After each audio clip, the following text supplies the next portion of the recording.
Buenos días, estudiantes. Espero que hayan tenido un buen fin de semana. Continuamos con las clases del día de hoy. Vamos a hablar sobre lo que son las características generales de los procariotas y de los eucariotas.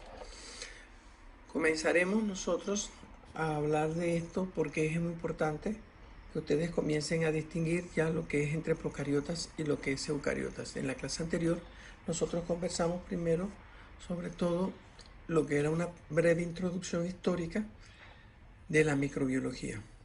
Ahora vamos a empezar a entrar ya de lleno en lo que es los microorganismos y los distintos tipos de características que vamos a encontrar en ellos. Entonces, en la clase anterior nosotros terminamos hablando lo que eran diferencias entre procariotas y eucariotas. Vamos a hacer un breve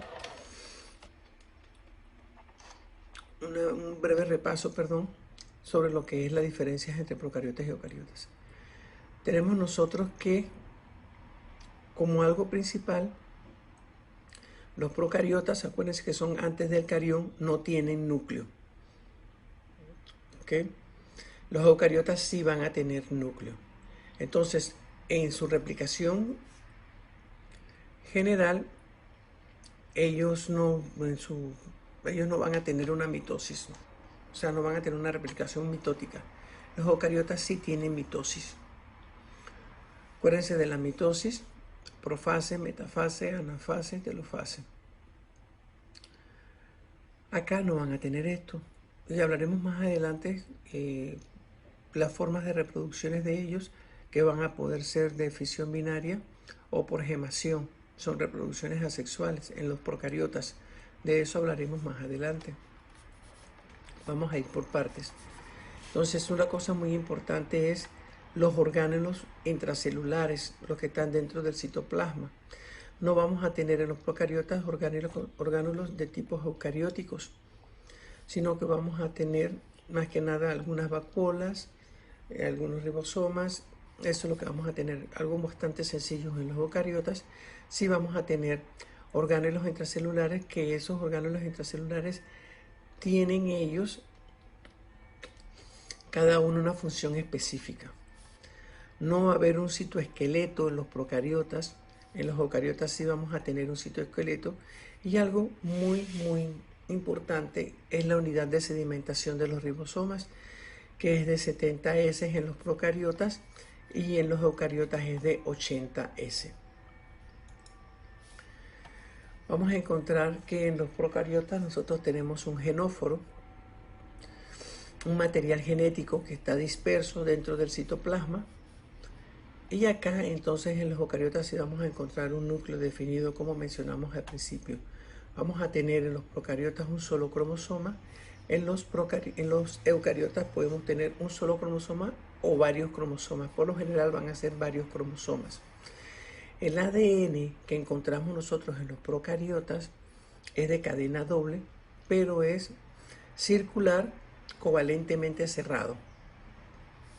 El ADN que vamos a encontrar nosotros en los eucariotas es de cadena doble, pero es lineal y va a terminar en telómeros. Como no tenemos nosotros un núcleo definido, no vamos a encontrar membrana nuclear. En los eucariotas sí tenemos nosotros un núcleo definido y vamos a encontrar entonces una membrana nuclear. No hay histonas. Histonas son unas proteínas que están muy cercanas a lo que es el núcleo y que ayudan en lo que es la replicación mitótica. Así que en los procariotas no vamos a encontrar nosotros histonas. En los eucariotas sí vamos a encontrar nosotros este tipo de proteínas, de histonas, que van a estar unidas al ADN. Entonces, esto como un repaso de las últimas transparencias que vimos nosotros allá en la clase anterior. Empezamos. Vamos a tener una composición química básica. Dentro de la composición química básica, de cómo está compuesto químicamente un microorganismo, nosotros vamos a encontrar que la gran mayoría van a ser macromoléculas. Estas macromoléculas, ya se las mencionamos a ustedes anteriormente, van a ser proteínas, van a ser carbohidratos, van a ser lípidos. Eso es lo que más vamos a encontrar nosotros dentro de lo que es la composición química. La mitad de estas macromoléculas van a ser proteínas, la gran mitad. Proteínas que vamos a encontrar nosotros unidas por lo general con otros tipos de macromoléculas o en su composición van a tener algún otro tipo de sustancias moleculares. La proporción de ácido ribonucleico va a ser superior en eucariotas. En los procariotas va a ser mucho menor. Y en las eubacterias vamos a encontrar una cierta de macromoléculas exclusivas que no existen en eucariotas, como es el caso del peptidoglicano y el caso de los lipopolisacáridos en las gram negativas. De cada una de ellas vamos a hablar poco a poco. Este es un reloj que me pareció bastante interesante colocarlo, en el cual tenemos nosotros las 24 horas. Tenemos de cuando empieza la noche, que es todo esto en azul, y esto todo en blanco, es lo que es el día. Me pareció interesante porque justamente pasada la medianoche es cuando empieza la formación de la Tierra. Entonces, a medida que va avanzando la noche, vamos a encontrar rocas más antiguas conocidas, después vamos a encontrar fósiles más antiguos. Es importante la escala que se le tiene a cada uno de estos. Un segundo son 52.000 años, un minuto son 3.125.000 años y una hora son 187.500.000 años, una hora. Así que imagínense, en cada una de estas horas han pasado, de la 2 a la 1, de la 1 a la 2, no sé qué, 187.500.000 años. ¿Ok? Entonces, aquí, más o menos alrededor de las 6 de la mañana, vienen los primeros organismos fotosintéticos. Y el primer hombre, esto apareció a las 6 de la mañana, más o menos, con la escala que tenemos aquí. Y evidencias de la aparición del primer hombre viene a ser a las 11:59, o sea, un poquito antes de la medianoche. O sea que si ustedes se dan cuenta,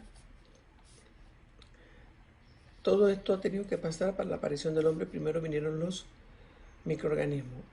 Eso es porque en muchas ocasiones decimos nosotros que bueno, es que los microorganismos, que no sé qué, y esto y que lo otro, pero en verdad ellos existen primero que nosotros. Son las primeras formas de vida, son las de ellos. Entonces aquí vamos a encontrar nosotros, ya una vez que hablamos de las células, de características de célula eucariota y de célula procariota, vamos a encontrar aquí, ¿ves? En las inclusiones intracelulares vemos que tenemos mitocondrias, tienen retículo endoplásmico, tienen lisosomas, aparatos de Golgi, hay una formación del citoesqueleto, tienen un núcleo, algo muy importante. Acá en los procariotas no vamos a tener un núcleo, vamos a tener un material genético disperso, conocido como nucleoide. Vamos a tener nosotros entonces membrana citoplásmica, algunos cuerpos de inclusión, básculas de gas. En algunos casos tiene movilidad por medio de flagelos, no todos tienen flagelos. Y el espacio periplásmico, que de eso hablaremos más adelante, cuando entremos a hablar en pared celular. Tamaño y formas bacterianas.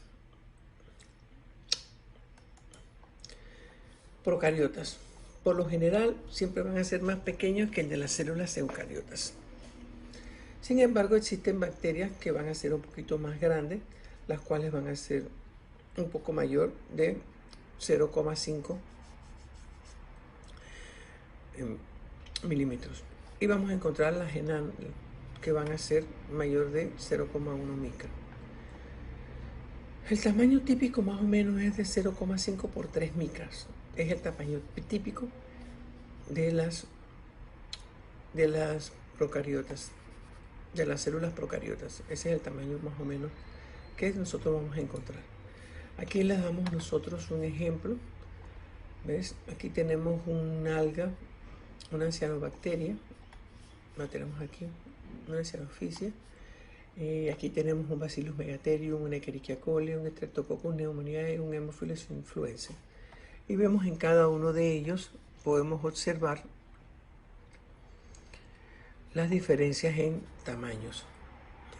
Por eso que les digo que algunas van a ser más grandes, otras van a ser muy pequeñas, y oscila más o menos entre 0,5 por 3 micras. Es más o menos el tamaño promedio de las procariotas. Consecuencias metodológicas. Ya esto lo hemos dicho desde un principio. Nosotros no podemos ver este tipo de seres vivos debido al tamaño que presentan, que son tamaños de micra. Entonces, ¿qué hacemos nosotros? Tenemos que recurrir a microscopios para poder observarlos. Entonces hay que hacer un frotis. Las profesoras de laboratorio, tanto la profesora Ríos como la profesora Ramírez, les indicarán a ustedes cómo se hace un montaje en un portaobjeto para poder entonces estudiar este tipo de microorganismos, ver más que nada su morfología y algunas características de cada uno de ellos. Entonces, para esto tenemos que hacer montaje, un frotis en un portaobjeto. Ella les explicará cómo se hará. Y normalmente vamos a nosotros a hacer distintos tipos de tinciones, ya sean tinciones simples o tinciones diferenciales. Todo eso también se los va a explicar los profesores de laboratorio. Entonces, nosotros, cada vez que vamos a estudiar microorganismos, tenemos que sacar promedios. Tenemos que hacerlos en base a unidades formadoras de colonias. Como su tamaño es muy pequeño, no es muy raro estudiar un individuo. Entonces, por lo general, se estudian por medio de poblaciones. Propiedades físicas. Entre las propiedades físicas vamos a encontrar nosotros el llamado movimiento browniano.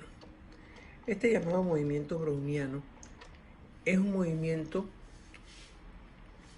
aleatorio, al azar, en los cuales las mismas células, cuando están en una suspensión, las células microbianas cuando están en una suspensión, por las cargas que ellas tienen en sus paredes celulares, entonces van a tener choques electrostáticos, los cuales se van a observar distintos tipos de movimientos al azar, debido a los choques que ellos van a presentar por las cargas eléctricas que tienen en sus paredes celulares. También tienen una capacidad de dispersar la luz, o sea, hacen un tipo de efecto Tyndall. Una vez que se atraviesa la luz, pasa por la pared celular, entonces tienen esa capacidad de estar dispersándola. Sus suspensiones, cada vez que tenemos algún caldo de los mismos microorganismos, vamos a encontrar cierto tipo de turbidez dentro del caldo. Eso nos está indicando a nosotros que hay algún tipo de crecimiento microbiano, porque las moléculas las vamos a encontrar, las células, microbianas, las vamos a encontrar dispersas en estas suspensiones acuosas y se van a hacer turbias. De hecho, para medir crecimiento microbiano, nosotros los hacemos en caldos y utilizamos el espectrofotómetro.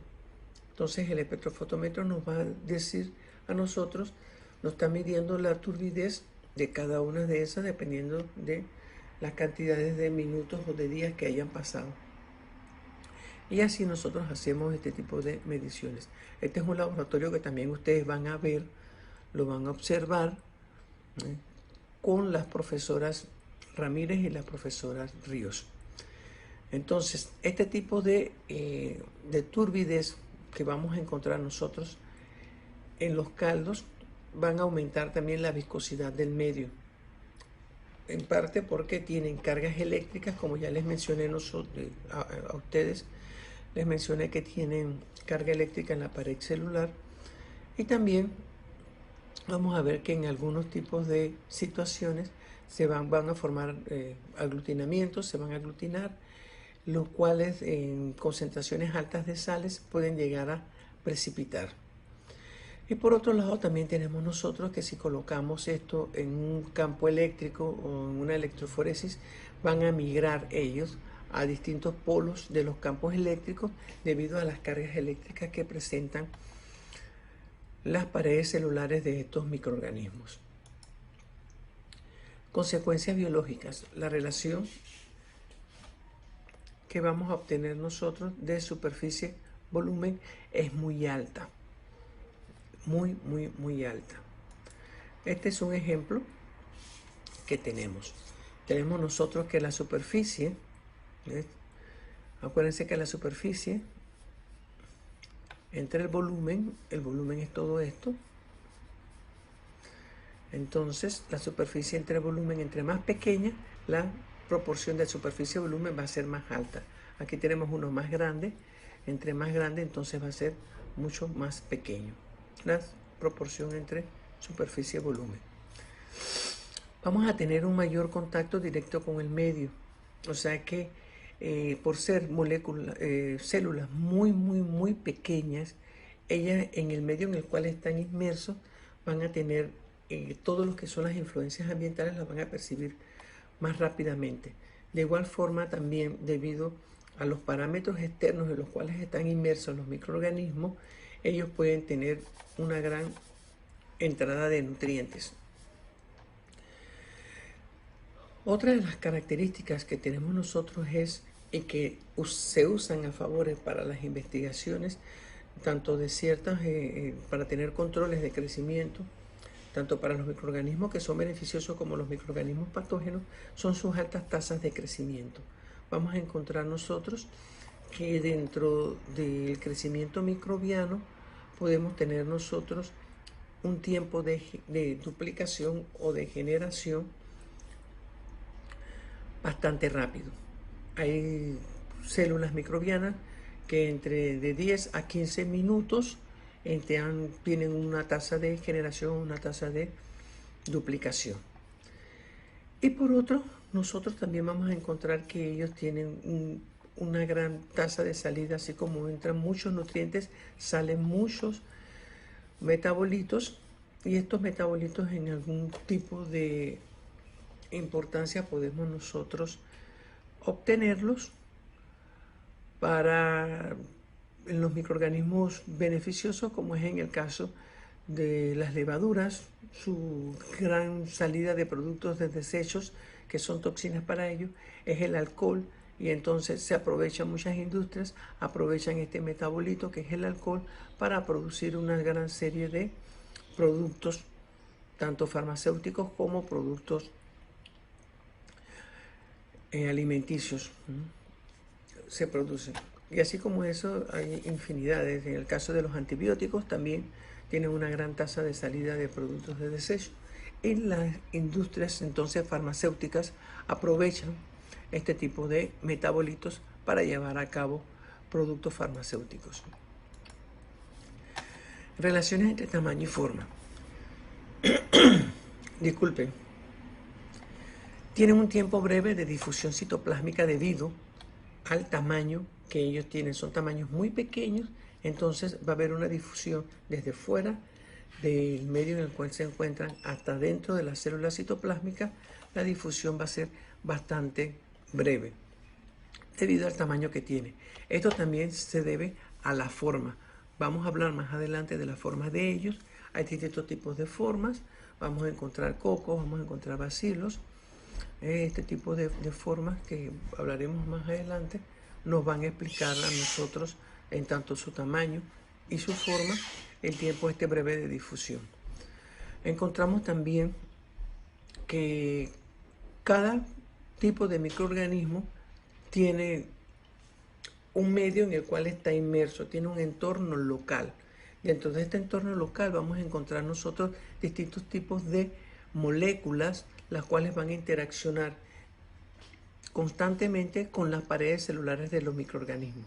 Entonces las paredes celulares de los microorganismos van a encontrar sus nutrientes dentro de este medio, van a lograr un crecimiento microbiano, y dentro entonces vamos a encontrar aumento de estos, vamos a encontrar aumento de la viscosidad, vamos a encontrar también dentro de estos distintos tipos de fuerzas electroestáticas, tanto de la pared celular como del medio en el cual se encuentra, y vamos a ver un predominio de este tipo de situaciones en la fase, en el medio en el cual se encuentra. Por lo tanto, entonces se estudian muchas veces en agentes físicos y agentes químicos cuáles son este tipo de relaciones con las propiedades hidrodinámicas, porque ellos se encuentran inmersos dentro de un medio fluido. Entonces vamos a encontrar nosotros presiones hidrostáticas en muchos tipos de casos, como también presiones osmóticas en este tipo de situaciones. Entonces, cómo se comporta el microorganismo en un medio en donde vamos a tener, el medio puede ser hipertónico o el medio puede ser hipotónico, o vamos a encontrar algún otro tipo de presiones hidrostáticas. ¿Ok? También vemos que en cuanto a estos predominios de las fuerzas viscosas, las bacterias alargadas son mejores en movilidad, o sea, lo que son tipos bacilos, nos van a ver, y también las que tienen algunos tipos de prostecas van a ser mejores en flotación. Cuando hablamos de prostecas, nos referimos a ciertas prolongaciones que va a tener la célula microbiana, y estas prolongaciones también van a tener pared celular. Estas son mejores para flotación cuando están en un medio fluido. Entonces, vemos ahora lo que son las formas típicas. Vamos a tener cocos, vamos a tener bacilos, vamos a tener espirilos, vamos a tener vibrios. Otras formas son filamentos, que vamos a tener, hay microorganismos que son filamentosos, otros anillos casi cerrados, otros con prolongaciones, como son las prostecas que mencioné anteriormente, que son prolongaciones de la misma célula microbiana. Entonces, cocos, se les dicen cocos porque su forma por lo general es redonda, es bastante circular, y entonces son denominados cocos porque son así redondos. Bacilos porque son alargados, son en formas más que nada de cilindros, y entonces se les conoce como bacilos porque son alargados. Espirilos porque vienen en forma de espiral, y se le conocen como espirilos. Y tenemos entonces los vibrios, que no van a presentar formas ni de cocos, ni de bacilos, ni de espirilos, sino formas de vibroide. Estas formas, que la vamos a mostrar más adelante en una foto, van a tener también agrupaciones bacterianas. Más que nada los cocos y los bacilos van a tener este tipo de agrupaciones bacterianas. Entonces, estas agrupaciones, si están en un solo plano de división, vamos a tener que se van a unir dos células, vamos a encontrar dos células unidas, entonces pueden ser diplococos o diplobacilos. Y si lo tenemos también en ese mismo plano de división, vamos a encontrar formando especies de cadenas, unos seguidos de otros, y entonces son, en el caso de los cocos, son conocidos como estreptococos o estreptobacilos. Todo esto si están en un solo plano de división, pero podemos tener dos o más planos de división. Y si tenemos dos o más planos de división, podemos tener entonces tétradas, podemos tener sarcinas o estafilococos. ¿Okay? En donde vamos a tener muchos planos aleatorios. Aquí vamos a tener 3 planos ortogonales y aquí 2 planos perpendiculares. Esto ustedes lo van a comprender mucho mejor en fotos. Entonces pasamos para que ustedes vean. Aquí estamos en un solo plano. Entonces tenemos 2 células. Este es el coco. Tenemos 2 células y tenemos lo que llamamos nosotros el diplococo, que está en un solo plano. En un solo plano también vamos a tener nosotros es una cadeneta, entonces es conocido como estreptococo. En el mismo caso tenemos nosotros con el bacilo. Lo vamos a tener en un solo plano y vamos a tener diplobacilos. Y vamos a tener también una unión, una cadeneta de varios bacilos que conocemos nosotros como estreptobacilos. Esto lo vamos a observar nosotros todos en un solo plano, en los bacilos. En los cocos, además de un solo plano, podemos tener también 2 o más planos. Entonces, si tenemos nosotros estos que van a estar en 2 planos, como si fuera un cubo, lo vamos a denominar sarcina. Si tenemos 4 de esta forma en un solo plano, es tétrada. Y si tenemos nosotros aquí estos distintos en varios planos, lo vamos a denominar nosotros estafilococos. ¿Ok? Aquí tenemos nosotros en un solo plano, en forma vertical, unido a los bacilos, se les conoce como empalizada. Y de este lado tenemos nosotros los espirilos, que ven, están todos en forma de espirales. Estas son otras formas que podemos encontrar. Los vibrios, ¿ves?, tienen formas así distintas. Esta es una forma de hélice que también vamos a encontrar nosotros, ¿ves?, como espirilos. Esta es otra forma de espirilo que nosotros encontramos. Bueno, hasta la transparencia anterior lo vamos a dejar nosotros como las clases del día de hoy. Y entonces el miércoles, creo que es la próxima clase que nos toca, hablaremos sobre la multicelularidad en bacterias. Les repito algo, por favor. Hasta el día de hoy, en la noche, recibo los trabajos, tanto de postulados de Koch como la de generación espontánea, para poder revisarlos. Y no tomen a mal esto de que nada más los recibo hasta el día de hoy, pero el sábado y el domingo me he pasado todo el día, desde la mañana hasta la noche, revisando los trabajos de ustedes y dándoles indicaciones en algo que es bastante sencillo de hacer en ambos casos. En el de generación espontánea, ustedes busquen varias referencias bibliográficas, no busquen una, busquen 4, 5, 6. Entre más referencias bibliográficas tienen ustedes y ustedes leen esas referencias bibliográficas, ustedes comprenden mejor lo que es la generación espontánea, y simple y llanamente es sentarse a escribir con sus palabras, ¿no?, qué es lo que ustedes entienden por generación espontánea. Hacen una pequeña introducción y entonces ustedes desarrollan lo que es la generación espontánea. Y al final me ponen las referencias bibliográficas de acuerdo al sistema APA o al de la Universidad de Vancouver, que es bastante sencillo. También porque ahí dicen cómo se deben hacer los reportes de las referencias bibliográficas. Y en cuanto a los postulados de Koch, una introducción pequeña, no más de una página. Ustedes buscan una endemia X y en el primer postulado ustedes me colocan, la cantidad de individuos o de pacientes con los cuales ustedes van a trabajar y los síntomas comunes por los cuales ustedes escogieron ese tipo de individuos o de pacientes. Nosotros en este tipo de estudios por lo general se trabajan entre 50 a 150 individuos. Trabajar con 200, 300, 400, hasta 500 que me han puesto individuos. Uno me puso hasta 1000 individuos. Es bastante difícil trabajar con tantos individuos.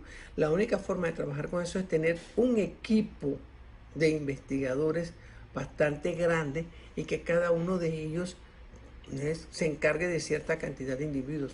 Usted sabe lo que es estar tomando muestras de cada uno de los individuos, y cada una de esas muestras de que viene rotulada para después pasar al segundo postulado, hacer entonces el aislamiento de cada uno de ellos, no sé cuánto, la cantidad de material que se gasta. Los materiales de microbiología son carísimos, muy caros, además de que no es fácil trabajar con seres humanos y estar aislándolo, seleccionándolo para poder tomarle muestras y no sé qué. No es muy fácil conseguir 1000 personas, 500 personas, 500 pacientes para este tipo de trabajo. Por eso es que por lo general está entre 150 y 150 personas. Entonces eso tómenlo en cuenta. ¿Ok? Y en el número 2, en el postulado 2, ¿cómo ustedes van a hacer el aislamiento de ese agente patógeno? Tomen en cuenta que ustedes no conocen el agente patógeno. Ustedes lo van a conocer en ese postulado 2. ¿Cómo lo van a conocer? Porque ustedes van a hacer primero la toma de muestras. ¿Cómo hacen la toma de muestras de cada paciente? Después que hacen la toma de muestras, ¿qué técnicas de aislamiento ustedes hacen de esas muestras que tomaron? ¿Cómo ustedes aíslan el agente patógeno para tenerlo en un cultivo puro? Y después que lo tienen en un cultivo puro, ¿cómo ustedes saben que ese es el microorganismo? ¿Cómo lo saben? Lo tienen que llevar a un microscopio, tienen que montar el frotis, ¿ves?, o montarlo simplemente sin frotis, dependiendo qué tipo de microorganismo es, y observarlo por microscopio. En algunos casos llevarán tinción, en otros casos no llevarán tinción. Esas son las cosas que ustedes de una u otra forma tienen que colocar. ¿Ok? Y en el tercer postulado, ¿en qué animal? No se pueden hacer pruebas con seres humanos. La Comisión de Ética no lo permite. No permite que a una persona sana tú le induzcas la enfermedad. Tú tienes que inducir la enfermedad en animales. Tú no lo puedes inducir en un ser humano. Entonces esas cosas tienen que tomarlas ustedes en cuenta. Bueno, muchachos, nos vemos en la próxima clase.